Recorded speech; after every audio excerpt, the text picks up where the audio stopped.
Yohanes 3 ayat 5 sampai 8, 3, 2, 1. Jawab Yesus, "Aku berkata kepadamu, sesungguhnya jika seorang tidak dilahirkan dari air dan roh, ia tidak dapat masuk ke dalam kerajaan Allah. Apa yang dilahirkan dari daging adalah daging, dan apa yang dilahirkan dari roh adalah roh.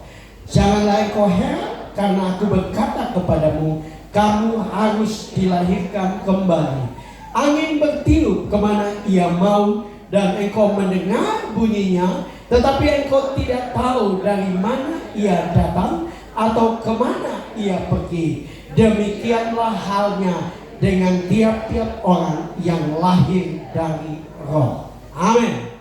Puji Tuhan. Silakan duduk kembali Bapak Ibu Saudara-saudara. Saya dengar dari Pak Gembala, tema utama dari gereja Bethany adalah Bethany Reborn, ya.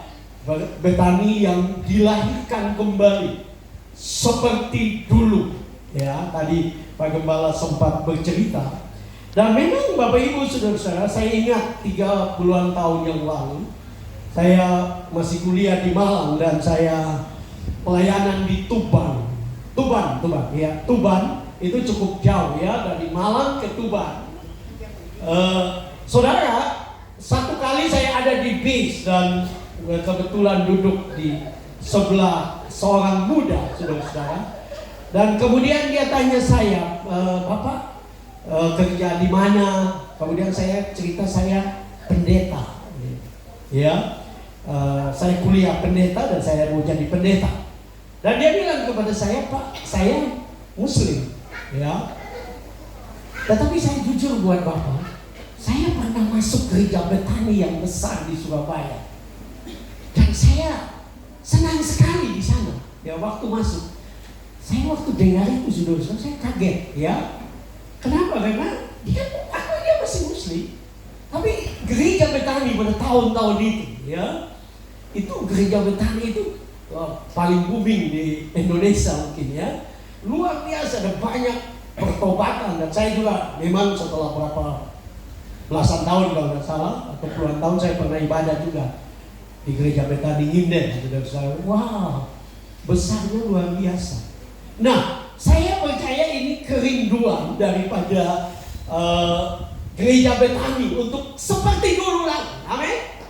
Ya, menjadi gereja yang luar biasa, memberkati banyak orang. Ada banyak orang yang diselamatkan lewat gereja ini. Bahkan saya tahu, karena saya juga baca, gereja Bethany pernah menjadi gereja yang terbesar, ya, di Indonesia atau di Asia, saudara-saudara, ya. Indonesia, ya. Tapi gereja Bethany luar biasa. Ya, karena saya aktif di media, jadi saya tahu. Nah, malam ini Bapak Ibu Saudara-saudara, saya ingin berkhotbah dengan judul kehidupan yang dahsyat saat dilahirkan kembali. Ya, sekali lagi judul khotbah saya adalah kehidupan yang dahsyat saat dilahirkan kembali.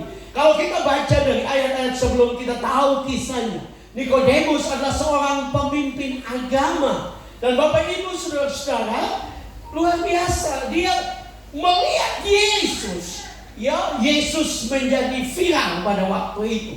Dan dia sebagai seorang pemimpin agama, dia bertanya-tanya, ya. Kalau saudara tahu juga pasti bahwa orang pemimpin agama pada zaman itu bingung tentang Yesus, karena ada banyak hal yang Yesus lakukan. Ya, ada banyak hal yang kelihatannya kaku secara Taurat dan Yesus langgar, seperti ibadah pada hari Sabat dan sebagainya. Nah, Yesus menunjukkan satu kehidupan yang luar biasa, satu pelayanan yang luar biasa. Dan saya percaya ini yang Tuhan inginkan juga bagi kehidupan gereja saat ini. Amin. Amin. Khusus gereja Bethany. Saya dekat sekali mau dapat dikatakan di gereja Bethany, karena beberapa bulan saya masih datang dan khotbah di sini, ya. Dan saya rindu apa yang menjadi kerinduan dari organisasi ini, supaya Bethany lahir kembali dan melihat hal-hal yang luar biasa. Amin. Dan itu harus dimulai dari saya dan saudara. Ya, dimanapun kita berada, Tuhan mau supaya kita menjadi pribadi-pribadi yang betul-betul mengalami kelahiran kembali. Dan Yesus bicara kepada Nikodemus satu kehidupan yang berbeda. Ya. Karena saudara yang datang ini pemimpin agama. Mereka adalah orang-orang yang setiap hari bergelut dengan agama. Mereka adalah orang-orang pilihan Tuhan. Tapi Yesus berkata kepada Nikodemus bahwa dia harus dilahirkan kembali kalau dia ingin satu kehidupan yang luar biasa. Dan ini juga menjadi pendorong bagi kita, saudara-saudara. Ya. Tadi saya khotbah di GSJ Serau, saudara-saudara. Dan saya bilang, saudara-saudara, bahwa saya bicara juga tentang gerakan Pentakosta. Dan saya tahu Betani masuk dalam gerakan karismatik, ya. Tapi sekarang itu tidak bisa dibedakan lagi. Orang Pentakosta dan karismatik itu sama lah, mirip lah. Tetapi intinya, saudara-saudara, gerakan Pentakosta sendiri pernah mengalami apa yang disebut dengan krisis, saudara-saudara. Dan kita mesti akui, ya, ada banyak orang mengaku diri Pentakosta tapi tidak bertobat juga. Saya pernah pelayanan di Kailolo, jadi saya dengar langsung, ya, di gereja Pentakosta pun ada ketua kaum muda yang masih mabuk. Ya. Ada banyak orang Pentakosta yang masih mabuk, saudara. Nah, saya melihat bahwa posisi kita atau gereja kita itu tidak menjamin kita betul-betul mengalami kelahiran kembali. Amin. Kita perlu berjumpa dengan Tuhan, kita perlu dilahirkan kembali. Nah, memang Yesus bicara tentang dilahirkan dari air dan roh. Ya, memang ada banyak pandangan, ya, tentang ini. Tapi saya perhatikan bahwa kita kelompok Pentakosta karismatik percaya bahwa yang dimaksud adalah dilahirkan dari air, itu bicara tentang kita dibaptis. Karena baptisan kita itu bukan tradisi, itu bukan kebiasaan gereja. Baptisan kita adalah baptisan pertobatan. Dilahirkan kembali waktu kita dibaptis. Itu sebabnya saya dan saudara, kalau sudah dibaptis harusnya sudah dilahirkan kembali. Ya. Dan Yesus juga bicara tentang dilahirkan dari roh. Ini adalah satu kehidupan yang harusnya menjadi gaya hidup kita, orang percaya. Amin. Gaya hidup jemaat Betani. Jangan kita menyebut diri, saya ini jemaat Betani, tapi kita punya hidup tidak betul-betul dilahirkan oleh roh. Karena saya percaya yang Yesus sedang maksud ini adalah kita kalau dilahirkan oleh roh. Di dalam ayat yang tadi kita baca, ayat 8, Yesus bicara tentang seperti angin. Kita tidak tahu dia akan mengalir kemana. Itu adalah satu kehidupan yang dipimpin oleh roh. Kita akan mulai menjalani kehidupan ini menjadi kehidupan yang luar biasa. Karena saudara, saya berani mengatakan pendidikan, bahkan saudara tahu Alkitab, bahkan pendidikan teologi tidak menjadi, ya. Saya baru tadi dengar satu kesaksian, ya, dari Ketua Umum Gereja Betel Indonesia. Ya, saya dengar khotbahnya dan dia cerita, saudara-saudara, pada tahun-tahun dulu, pada waktu masih Uni Soviet itu, ada seorang mahasiswa, ya, teologi, ya, saudara-saudara, yang kuliah. Dan waktu dia kuliah, Bapak Ibu, saudara-saudara, terjadi gejolak politik yang luar biasa di Uni Soviet, saudara-saudara. Dan itu menggoncangkan banyak hal, ya. Dan waktu itu, saudara-saudara, kemudian muncullah komunis yang dipimpin oleh Lenin, saudara. Dia mendirikan partai komunis dan komunis menguasai Uni Soviet pada waktu ini. Nah, Yosef ini sekolah teologi, dan karena gejolak dia tidak lanjut kuliah, ya. Dan komunis menguasai Uni Soviet. Dan tahukah saudara, yang melanjutkan kepemimpinan Lenin di partai komunis Uni Soviet adalah seorang bernama Stalin, dan nama lengkapnya adalah Yosef Stalin. Si Yosef yang pernah sekolah teologi akhirnya melanjutkan komunis. Karena sekolah, tahu teologi, tahu Alkitab tidak menjamin. tahu kebenaran, belum menjadi. Kita bisa meninggalkan Tuhan kalau kita tidak betul-betul menjadi orang yang dilahirkan dari Roh, sehingga kita terus dipimpin oleh Roh.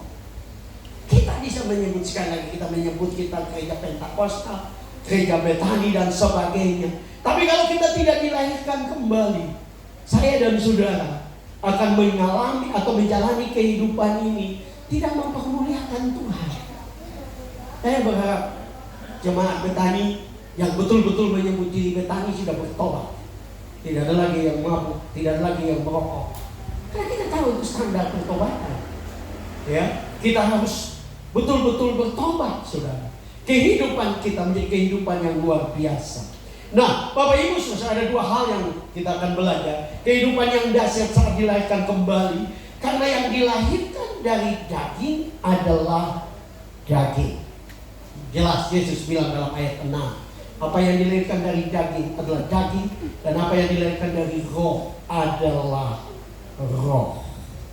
Nah, di dalam terjemahan firman Allah yang hidup, bunyinya seperti ini. Manusia hanya dapat menghasilkan hidup yang manusiawi. Atau kalau saudara melahirkan anak, saudara akan melahirkan anak yang manusiawi. Tidak bisa saudara, karena saudara karismatik Pentakosta, maka lahirkan anak Pentakosta. Belum tentu. Ya. Bahkan anak pendeta sendiri belum tentu. Kami punya misionaris dari Amerika, Pak Devin. Opanya misionaris, papanya misionaris, tapi kemudian dia jadi ateis. Terjadi. Ya. Karena itu saudara, apa yang dilahirkan oleh manusia hanyalah daging. Tapi Roh Kudus, di sini lanjut dari ayat ini, dalam firman Allah yang ini, tetapi Roh Kudus memberikan hidup yang baru dari surga. Artinya kita perlu sadar bahwa kalau kita cuma lahir ya dalam gereja Betani dan kita tidak bertobat, saudara, kita belum lahir baru. Tidak peduli saudara pandemi nyanyi atau tidak. Ya. Kita perlu dilahirkan kembali. Ya. Nah, saya melihat kata daging, ya, ini berasal dari kata Yunani sarx. Sarx itu, Bapak Ibu saudara, adalah kehidupan selain daging, itulah kehidupan dalam dosa. Ya, kita semua, bahkan Paulus berkata kita semua telah berbuat dosa. Dan dia tidak bicara orang di luar Israel, tapi dia sedang bicara bahwa semua manusia telah berdosa.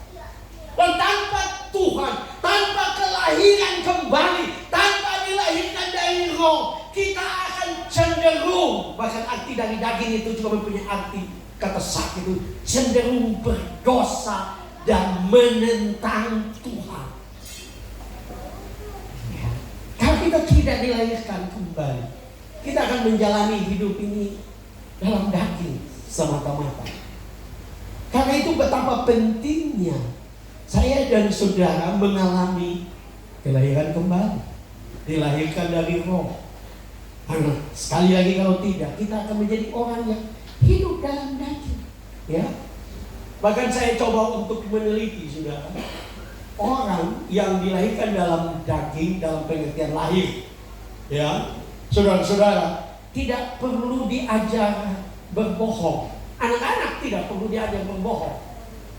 Mereka bertumbuh dan mereka akan kalau mereka tidak bertobat, mereka akan cenderung berbohong. Ya. Hanya di dalam Tuhan kita ajar bahwa mereka takut akan Tuhan. Anak tidak perlu diajar berdosa. Dia akan cenderung berdosa karena memang itu naturnya, dasarnya begitu. Ya. Bahkan saya berani mengatakan, sekalipun kita sudah jadi orang Pentakosta, karismatik, tapi kalau kita tidak terus biarkan hidup kita dipimpin oleh Roh, kita cenderung berbuat dosa. Ya. Atau ada di sini yang sudah tidak berbuat dosa, boleh angkat supaya kita lantik saudara jadi malaikat. Paulus sendiri berkata, dia juga masih hidup, dia juga masih, dia berani berkata seperti itu. Bukan berarti, oh kalau begitu semua orang bagus, untuk apa saya bertobat? Enggak. Kita memang tidak sempurna. Alkitab mengatakan nanti yang sempurna datang bahwa kita disempurnakan. Tapi kalau kita dipimpin oleh Roh, hidup kita makin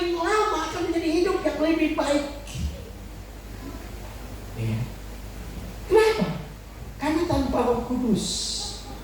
Yesus berkata bahwa Roh itu yang akan memimpin kita kepada seluruh kebenaran. Artinya saudara mau tinggal di gereja juga belum tentu kita benar. Hanya Roh Kudus yang menolong saya dan saudara.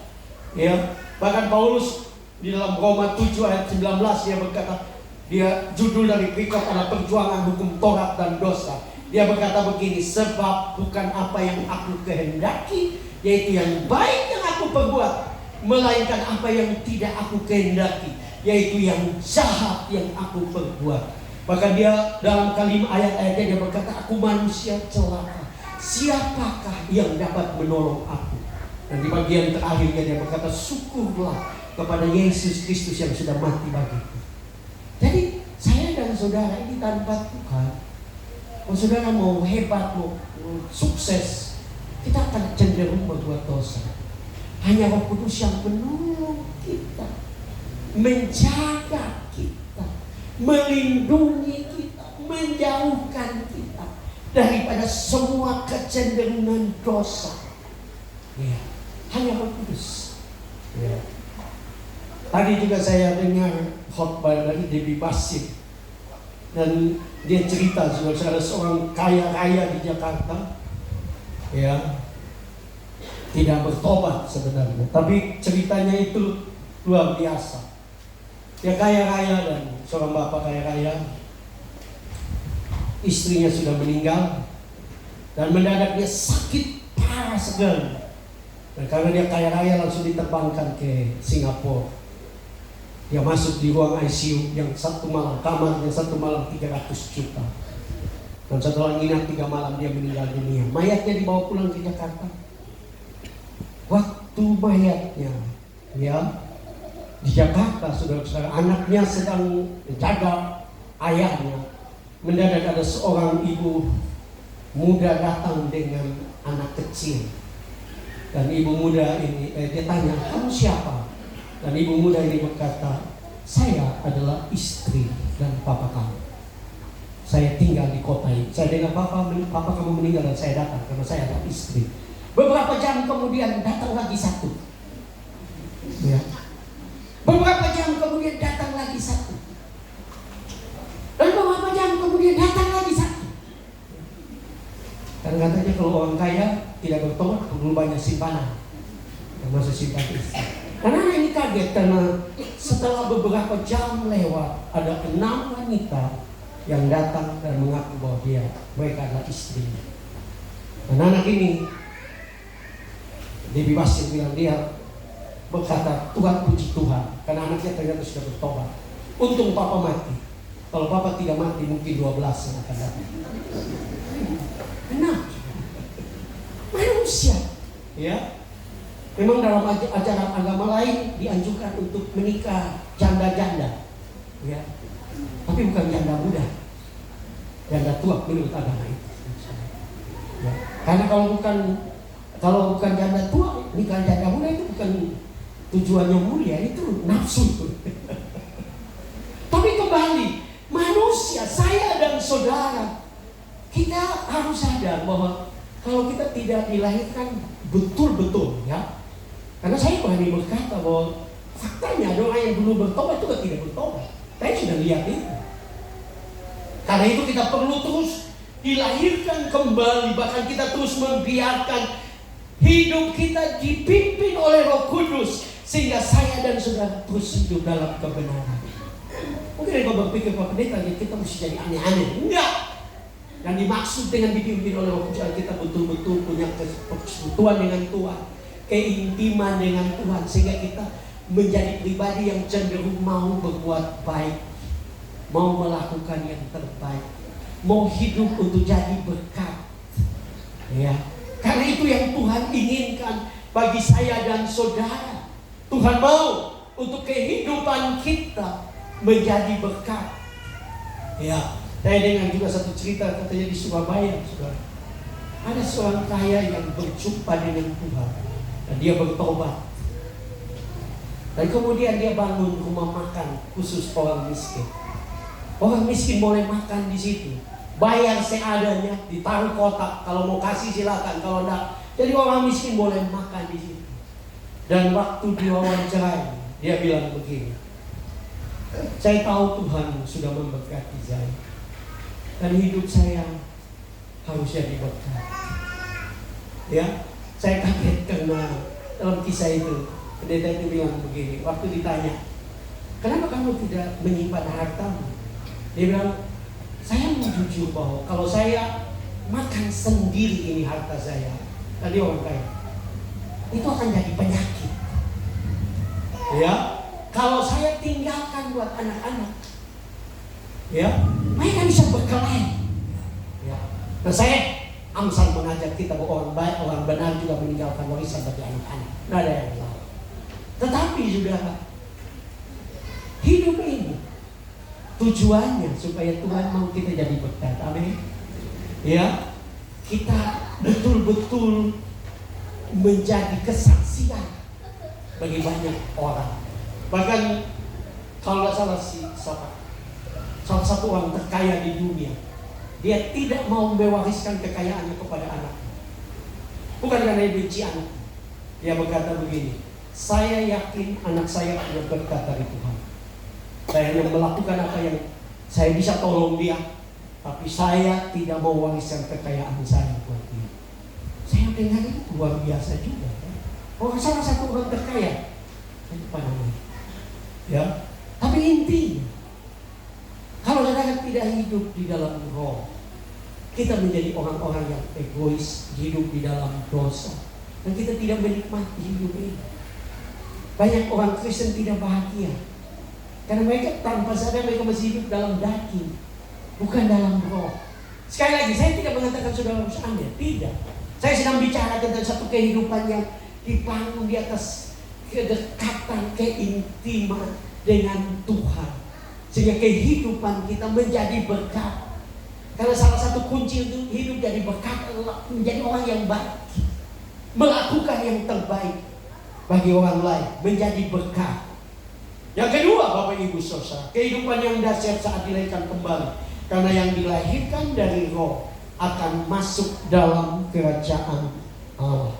Saya waktu membaca ayat ini, saya cukup kagum, saudara, karena Yesus berkata, jawab Yesus dalam ayat 5, aku berkata kepadamu sesungguhnya jika seorang tidak dilahirkan dari roh, dilahirkan dari air dan roh, ia tidak dapat masuk dalam kerajaan Allah. Nah, saya dan saudara, kenapa Tuhan mau kita betul-betul hidup kita dipimpin oleh roh atau masuk atau lahir dari roh? Karena hanya Roh Kudus yang akan membawa kita dalam satu kehidupan yang berbeda, kehidupan yang menyenangkan, memuliakan Tuhan, menjadi berkat. Itu yang Tuhan mau. Saya coba untuk melihat kata bahasa Yunani untuk masuk. Itu berasal dari kata Yunani aiserkomae. Aiserkomae itu bukan saja mempunyai arti masuk, tapi juga mempunyai arti hidup di antara kerajaan Allah. Aiserkomae juga mempunyai arti berkumpul di dalam kerajaan Allah. Aiserkomae juga mempunyai arti ditambahkan dalam kerajaan Allah. Atau aiserkomae juga mempunyai arti kamu sudah diterima dalam kerajaan Allah. Jadi kalau kita benar-benar dilahirkan dari roh, dipimpin oleh Roh Kudus, sebenarnya kita sedang masuk dalam satu kerajaan yang berbeda. Kita tidak hidup lagi dalam kerajaan dunia ini saja. Nah, karena Paulus bicara tentang hidup kita ada dalam dua kerajaan, dunia dan kerajaan Allah. Tapi Tuhan mau supaya saya dan saudara-saudara lebih sadar untuk hidup dalam kerajaan Allah. Kerajaan Allah itu bukan wilayah, bukan suatu pemerintahan dunia yang ada wilayahnya. Kerajaan Allah itu bicara tentang kehadiran Allah. Dan Yesus berkata, kalau engkau dilahirkan dari air dan roh, maka engkau masuk. Kerajaan Allah ada di antaramu. Kerajaan Allah ada di dalam keluargamu. Kerajaan Allah ada dalam hidupmu, dalam bisnismu, pekerjaanmu, tanamanmu, kebunmu, ekonomimu. Dan engkau akan melihat tangan Tuhan yang dahsyat. saudara, saya tidak tulis di sini, tapi Tuhan ingatkan. Ya, Pak Alex Abraham Tanusa Putra, saya dengar kesaksian kisah hidupnya. Beliau tidak tamat SMA, cuma tamat SMP. Ya, tapi Tuhan pakai untuk membangun Betani. Ya. Seorang yang kalau tidak salah juga tidak sekolah teologi, tapi begitu luar biasa dipakai Tuhan. Saya percaya karena beliau almarhum dipimpin oleh Roh Kudus, ada dalam kerajaan Allah, sehingga kehidupannya menjadi berkat, kehidupannya menjadi kesaksian bagi banyak orang. Karena itu yang Tuhan mau.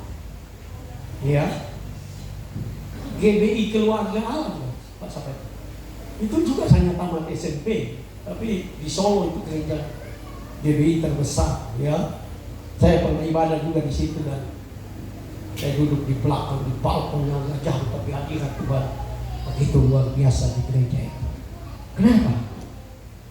Karena umat Tuhan, pelayan Tuhan di situ benar-benar dilahirkan dalam kerjaan Allah.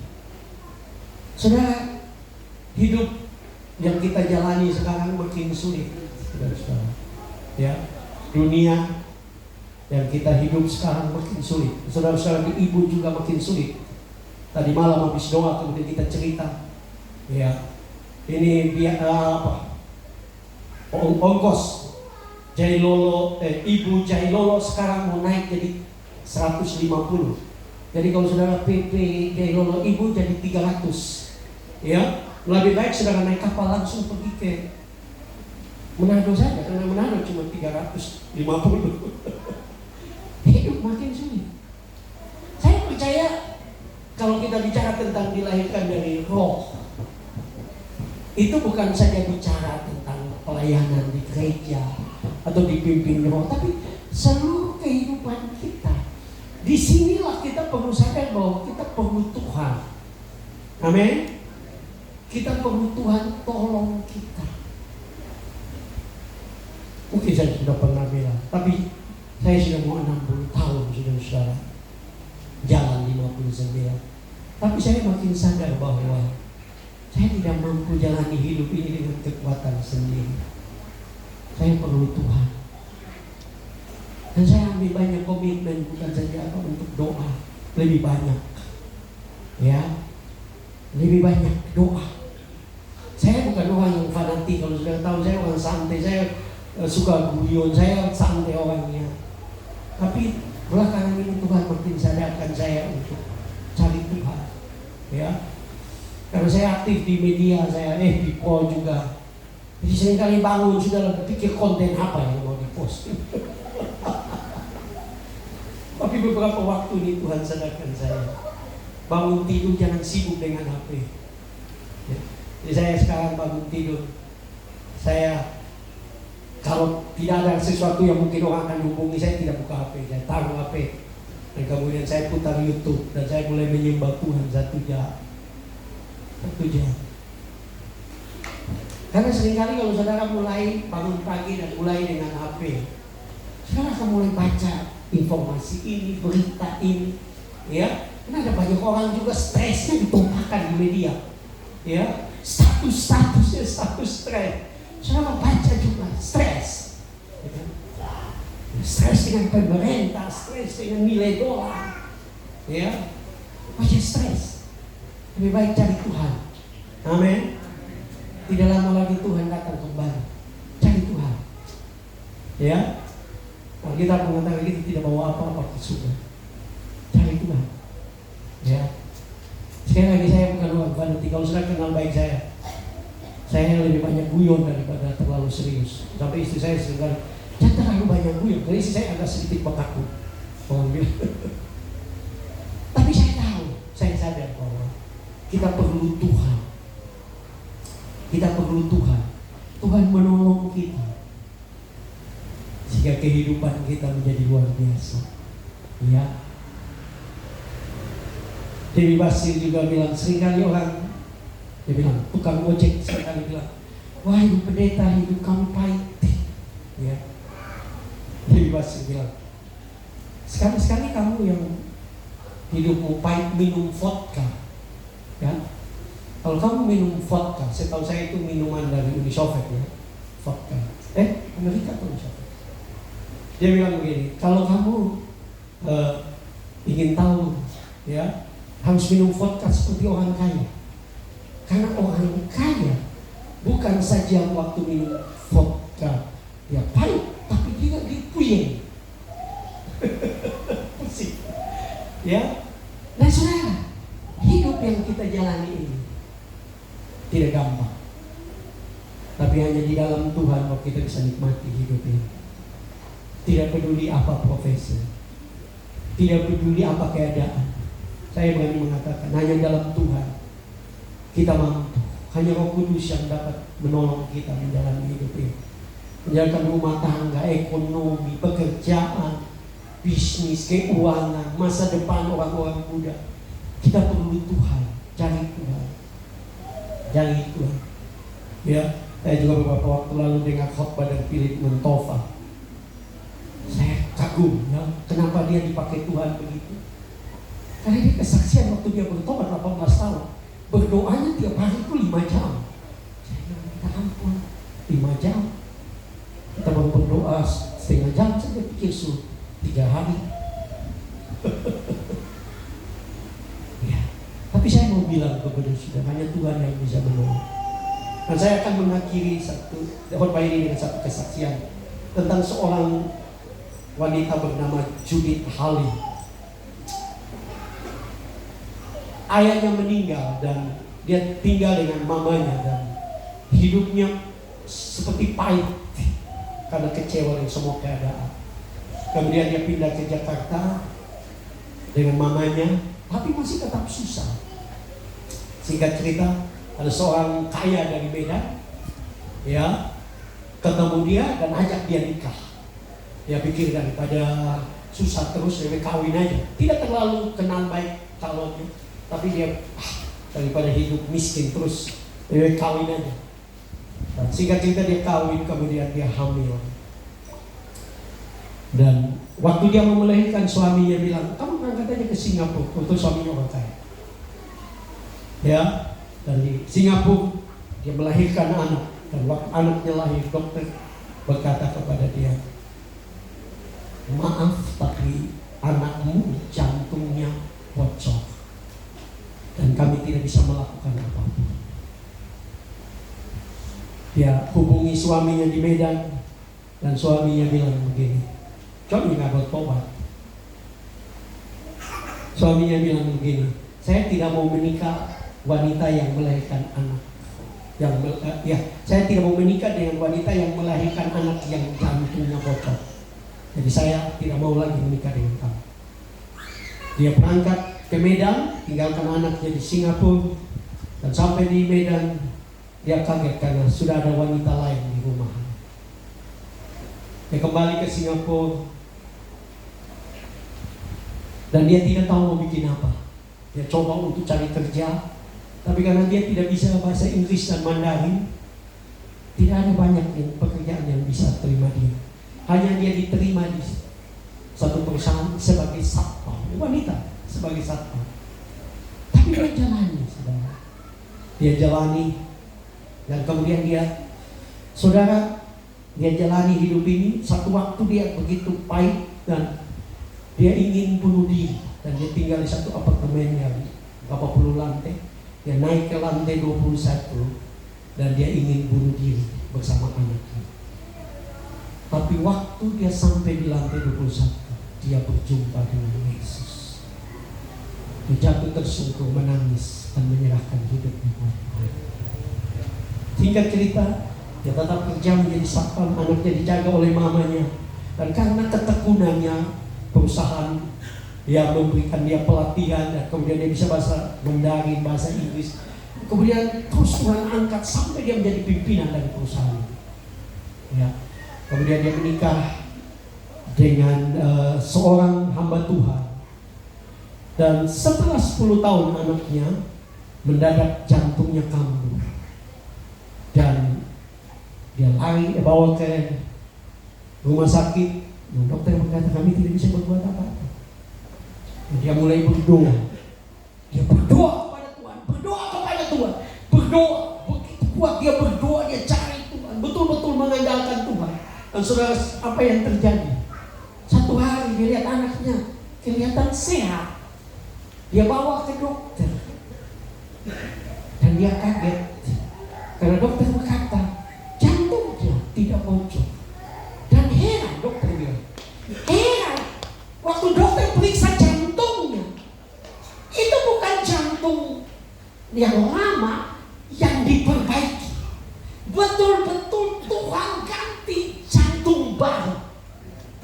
Dokter bingung bagaimana caranya. Tapi mereka berkata, ini jantung baru. Karena tidak ada bekas bocor yang ditambal mungkin. Dokter kaget. Saya dengar kesaksian saya, Tuhan dahsyat. Nah, hidupnya tidak berjalan mulus juga. Kemudian saudara-saudara, beberapa tahun kemudian suaminya sakit, pusing, dibawa lari ke dokter. Ternyata ada kanker di otak. Waktu ada kanker, saudara-saudara, dokter bilang kamu hanya bisa hidup 6 bulan. Dokter dari Amerika datang pun periksa jantung, ternyata kankernya itu sudah ada di batang otak. Jadi dokter nggak bisa angkat. Dokter bilang, kamu nggak bisa hidup lama, cuma 6 bulan. Dan suaminya, istrinya kaget karena suaminya bilang, puji Tuhan, saya masih bisa hidup 6 bulan. Ya, jadi dia nggak stres. Mereka pulang, saudara-saudara, karena bisa dioperasi, dan suaminya bilang, karena saya punya kesempatan 6 bulan, mari kita lakukan sesuatu buat Tuhan. Mereka pergi ke Thailand, mereka tolong kasih makan orang-orang miskin di sana, melayani Tuhan di mana-mana, melayani Tuhan. Lewat 6 bulan, lewat 1 tahun, lewat 10 tahun. Ya, kan tidak ada masalah. Memang dia kalau kesakitan, dia lari pergi di tiang, dan dia berlutut, dan dia menyembah Tuhan, dia berdoa. Dia berdoa kepada Tuhan. Nah, kemudian saudara-saudara, setelah 10 tahun, mendadak satu hari kambuh lagi. Dan singkat cerita, bawa ke rumah sakit, dan dokter periksa, dokter berkata, kita bisa angkat tapi hanya ada 2 bongkahan kanker. Tapi ada 30% itu ya tidak bisa diangkat, dan cenderung kamu akan lumpuh dan buta. Saudara, istrinya Judith Halim mengambil keputusan untuk cari Tuhan, karena dia betul-betul seorang yang dipimpin roh, dipenuhi roh. Dia berdoa seperti Yakub. Dia berkata, Tuhan, kalau engkau tidak menolong suamiku, engkau tidak menyembuhkan suamiku, aku tidak akan melepaskan engkau. Dan saudara-saudara, dia ketiduran. Ya, dia ketiduran. Dan di waktu dia ketiduran, mendadak ya, dia tidak dengar, dia ketiduran karena kecapean. Dengan begitu banyak menjaga suaminya. Saudara, mendadak suaminya berteriak, saya sembuh, saya sembuh, saya sembuh. Ya. Dan saudara, istrinya Yudit tidak sadar. Ya. Jadi kemudian dia tetap tidur. Mendadak ada petugas, ya, suster masuk. Mereka kaget karena tidak ada orang yang sakit ini di tempat tidur. Jadi mereka berteriak, di mana? Dia di mana ini? Dia bangun operasi besar, bagaimana ini? Ya, tidak boleh kemana-mana. Mereka cari, tidak ada, saudara-saudara. Ya, mereka bingung. Karena mereka keluar, mereka cari di luar. Mereka bingung, dia di mana? Dia di mana? Dan dalam kesaksiannya sampai Judith Halim jatuh dalam hadirat, karena dia rasa sesuatu yang luar biasa begitu kuat di kamar itu. Dan saudara-saudara, mereka begitu sibuk beberapa waktu, mereka kaget mendadak dia keluar dari, suaminya keluar dari kamar mandi.